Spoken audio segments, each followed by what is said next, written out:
بخاری حدیث نمبر 1۔ حضور اکرم صلی اللہ علیہ وآلہ وسلم کا ارشاد ہے تمام اعمال کا دار و مدار نیت پر ہے، اور ہر عمل کا نتیجہ ہر انسان کو اس کی نیت کے مطابق ہی ملے گا۔ بس جس کی ہجرت دولت دنیا حاصل کرنے کے لیے ہو یا کسی عورت سے شادی کی غرض سے ہو، بس اس کی ہجرت انہی چیزوں کے لیے ہوگی جن کے حاصل کرنے کی نیت سے اس نے ہجرت کی۔ صحیح بخاری حدیث نمبر 2۔ حضور اکرم صلی اللہ علیہ وآلہ وسلم نے فرمایا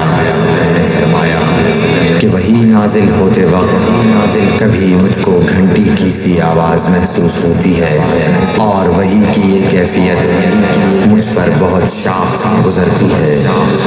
جب یہ کیفیت ختم ہوتی ہے تو میرے دل و دماغ پر اس فرشتے کے ذریعے نازل شدہ وحی محفوظ ہو جاتی ہے، اور کسی وقت ایسا ہوتا ہے کہ فرشتہ بشکل انسان میرے پاس آتا ہے اور مجھ سے کلام کرتا ہے، بس میں اس کا کہا ہوا یاد رکھ لیتا ہوں۔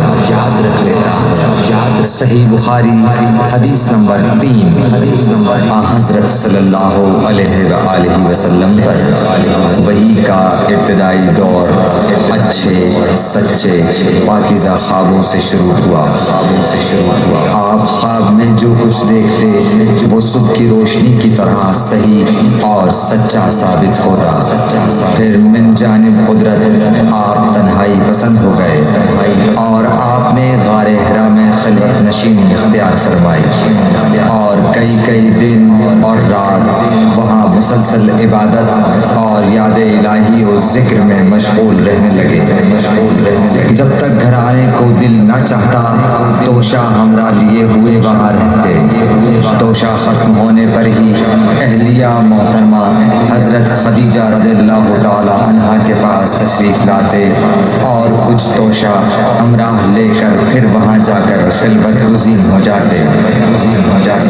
یہی طریقہ جاری رہا یہاں تک کہ آپ پر حق منکشف ہو گیا، اور آپ غار حرا ہی میں قیام پذیر تھے کہ اچانک حضرت جبرائیل علیہ السلام آپ کے پاس حاضر ہوئے اور کہنے لگے کہ اے محمد پڑھو۔ آپ فرماتے ہیں کہ میں نے کہا کہ میں پڑھنا نہیں جانتا۔ آپ صلی اللہ علیہ وسلم فرماتے ہیں کہ فرشتے نے مجھے پکڑ کر اتنے زور سے بھینچا کہ میری طاقت جواب دے گئی، پھر مجھے چھوڑ کر کہا پڑھو۔ میں نے پھر وہی جواب دیا کہ میں پڑھا ہوا نہیں ہوں۔ اس فرشتے نے مجھ کو نہایت ہی زور سے بھینچا کہ مجھ کو سخت تکلیف محسوس ہوئی، پھر اس نے کہا کہ پڑھ۔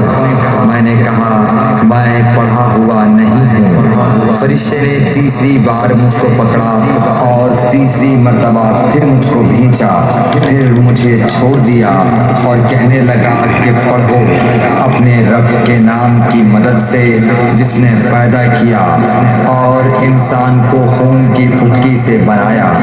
پڑھو، اور آپ کا رب بہت ہی مہربانیاں کرنے والا ہے۔ بس یہی آیتیں آپ حضرت جبرائیل علیہ السلام سے سن کر اس حال میں غار حرا سے واپس ہوئے کہ آپ کا دل اس انوکھے واقعے سے کانپ رہا تھا۔ آپ حضرت خدیجہ کے ہاں تشریف لائے اور فرمایا کہ مجھے کمبل اوڑھا دو۔ لوگوں نے آپ کو کمبل اوڑھا دیا۔ جب آپ کا ڈر جاتا رہا تو آپ نے اپنی زوجہ محترمہ حضرت خدیجہ رضی اللہ تعالی عنہا کو تفصیل کے ساتھ یہ واقعہ سنایا، اور فرمانے لگے کہ مجھ کو اب اپنی جان کا خوف ہو گیا ہے۔ آپ کی اہلیہ محترمہ حضرت خدیجہ رضی اللہ تعالی عنہا نے آپ کی ڈھارس بندھائی اور کہا کہ آپ کا خیال صحیح نہیں ہے۔ اللہ کی قسم آپ کو اللہ کبھی رسوا نہیں کرے گا۔ آپ تو اخلاق فاضلہ کے مالک ہیں۔ آپ آپ تو کنبہ پرور ہیں، بے کسوں کا بوجھ اپنے سر پر رکھتے ہیں، مفلسوں کے لیے آپ کماتے ہیں، مہمان نوازی میں آپ بے مثال ہیں، اور مشکل وقت میں آپ امر حق کا ساتھ لیتے ہیں۔ ایسے اوصاف حسنہ والا انسان یوں بے وقت ذلت و خواری کی موت نہیں پا سکتا۔ پھر مزید تسلی کے لیے حضرت خدیجہ رضی اللہ تعالی عنہا آپ کو ورقہ بن نوفل کے پاس لے گئیں، جو ان کے چچا زاد بھائی تھے اور زمانہ جاہلیت میں نصرانی مذہب اختیار کر چکے تھے اور عبرانی زبان کے کاتب تھے۔ چنانچہ انجیل کو بھی حسب منشائے خداوندی عبرانی زبان میں لکھا کرتے تھے۔ انجیل سریانی زبان میں نازل ہوئی تھی، پھر اس کا ترجمہ عبرانی زبان میں ہوا۔ ورقہ اسی کو لکھتے تھے۔ وہ بہت بوڑھے ہو گئے تھے، یہاں تک کہ ان کی بینائی بھی رخصت ہو چکی تھی۔ حضرت خدیجہ رضی اللہ تعالی عنہا نے ان کے سامنے آپ کے حالات بیان کیے اور کہا کہ اے چچا زاد بھائی، اپنے بھتیجے محمد صلی اللہ علیہ وسلم کی زبانی ذرا ان کی کیفیت سن لیجئے۔ وہ بولے کہ بھتیجے، آپ نے جو کچھ دیکھا ہے اس کی تفصیل سناؤ۔ چنانچہ آپ صلی اللہ علیہ وآلہ وسلم نے از اول تا آخر پورا واقعہ سنایا، جسے سن کر ورقہ بے اختیار ہو کر بول اٹھے کہ یہ تو وہی ناموس معزز رازدان فرشتہ ہے جسے اللہ نے حضرت موسیٰ علیہ السلام پر وحی دے کر بھیجا تھا۔ کاش میں آپ کے اس عہد نبوت کے شروع ہونے پر جوان عمر ہوتا، کاش میں اس وقت تک زندہ رہتا جبکہ آپ کی قوم آپ کو اس شہر سے نکال دے گی۔ رسول کریم صلی اللہ علیہ وآلہ وسلم نے یہ سن کر تعجب سے پوچھا کہ کیا وہ لوگ مجھ کو نکال دیں گے، حالانکہ میں تو ان میں صادق و امین و مقبول ہوں۔ ورقہ بولا، ہاں یہ سب کچھ سچ ہے، مگر جو شخص بھی آپ کی طرح امر حق لے کر آیا لوگ اس کے دشمن ہی ہو گئے ہیں۔ اگر مجھے آپ کی نبوت کا وہ زمانہ مل جائے تو میں آپ کی پوری مدد کروں گا۔ مگر ورقہ کچھ دنوں کے بعد انتقال کر گئے، پھر کچھ عرصے تک وحی کی آمد موقوف رہی۔ صحیح بخاری حدیث نمبر 4۔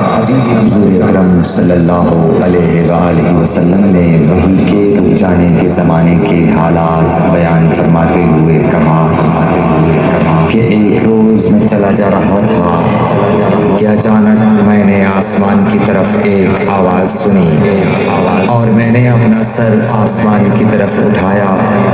کیا دیکھتا ہوں کہ وہی فرشتہ جو میرے پاس غار حرا میں آیا تھا وہ آسمان و زمین کے بیچ میں ایک کرسی پر بیٹھا ہوا ہے۔ میں اس سے ڈر گیا اور گھر آنے پر میں نے پھر کمبل اوڑھنے کی خواہش ظاہر کی۔ اس وقت اللہ پاک کی طرف سے یہ آیات نازل ہوئی، اے لحاف اوڑھ کر لیٹنے والے، اٹھ کھڑا ہو اور لوگوں کو عذاب الہی سے ڈرا اور اپنے رب کی بڑائی بیان کر اور اپنے کپڑوں کو پاک صاف رکھ اور گندگی سے دور رہ۔ اس کے بعد وہی تیزی کے ساتھ پے در پے آنے